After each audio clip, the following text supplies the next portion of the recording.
The Low-Income Countries Debt Sustainability Analysis Framework, or Debt Sustainability Analysis Framework for Low-Income Countries, is a joint World Bank and IMF framework used to assess debt vulnerabilities and conduct standardized debt sustainability analysis.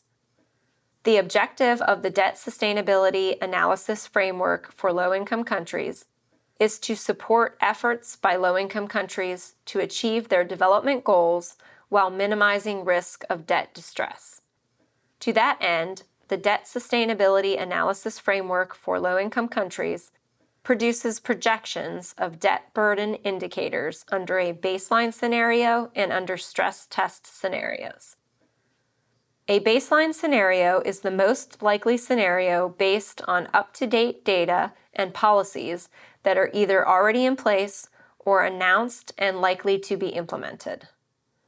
The stress tests are scenarios in which baseline projections are affected by an adverse shock.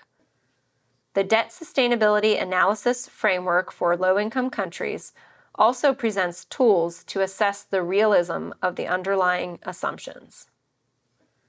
The quality of a debt sustainability analysis is only as good as the quality of its underlying assumptions.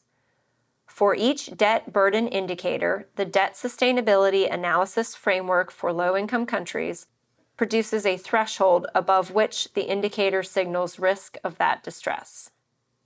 These thresholds depend on the country's ability to handle debt, which is determined by a debt-carrying capacity indicator produced by the Debt Sustainability Analysis Framework for Low-Income Countries. Using projected debt burden indicators and their corresponding thresholds, the Debt Sustainability Framework for Low-Income Countries produces mechanical risk signals that depend on whether the indicators breach their thresholds. Regardless of how good the quality of the underlying assumptions and calculated debt burden indicators is, judgment should be used in assessing the debt sustainability of a country. The Debt Sustainability Analysis Framework for Low-Income Countries presents guidelines for the use of judgment in combination with the mechanical signals to assign ratings for the risk of debt distress.